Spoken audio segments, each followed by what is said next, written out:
The governor of Enugu State, His Excellency Dr. Peter Obi warmly invites the Enugu and lovers of our dear state to the launch of the new Enugu State Transport Management System and the commissioning of the 5 brand new modern bus terminals built by his administration at Holy Ghost, Nsukka, Abakpa, and Garki. The governor will also inaugurate 100 out of the 200 CNG buses acquired by the administration. These landmark events mark another giant leap in our journey towards sustainable, modern, and efficient transportation infrastructure and service delivery, making movement safer, faster, and more convenient for Ndi Enugu. Date: Thursday, August 14th, 2025. Venue: new transport terminals at Holy Ghost, Nsukka, Abakpa, and Garki. Time 11 a.m. Tomorrow is here. Announcer: Dr. Malaki Uchennabo, Honorable Commissioner for Information and Communication, Enugu State.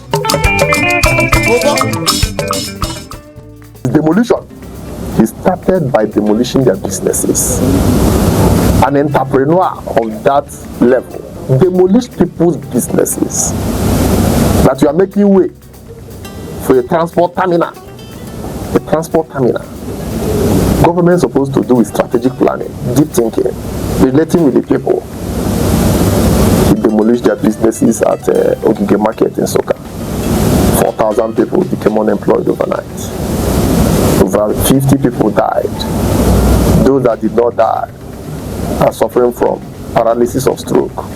Those that their health is still intact.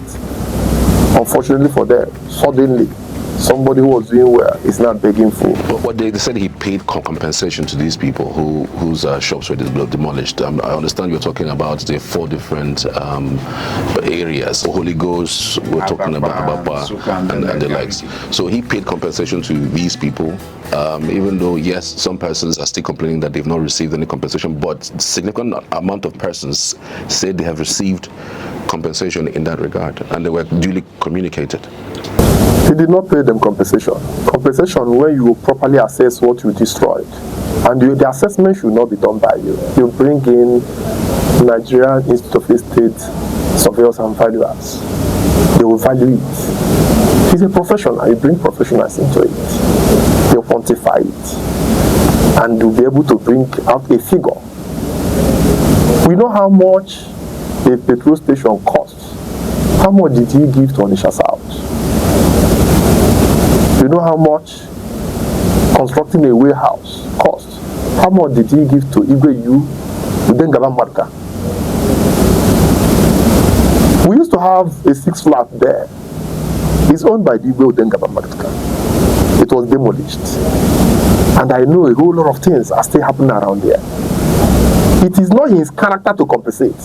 Then let me talk as it relates to me. My mother has shops at Gariki Market. Gariki Market is a government market.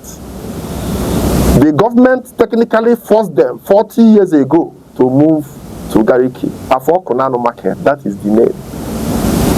They were coming to trickles because the place was dry.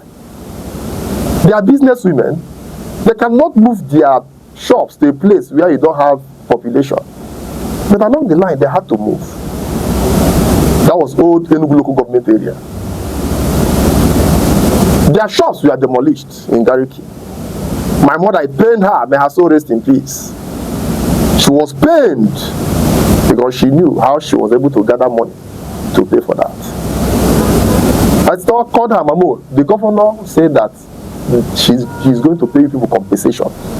That we are going to come to Ministry of Lands to submit the documents there. My mom says she's not going. That this man cannot do it. That he demolished their shops without consulting them. That such a person does not have capacity to compensate. She told me this is where the documents are. I should go with my hand, that she's not going to bring it out for me. I went into where she showed me, brought out some documents. When I got to Ministry of Lands, they asked for a particular year. I called on the phone. I said, can she please go to that place and give the documents to my younger one, my younger cousin at home? She said that she told me that she's not going to touch that document, that this man will not do nothing. Very prophetic. I personally submitted those documents at Ministry of Lands. 24 months down the line, the governor has not done anything.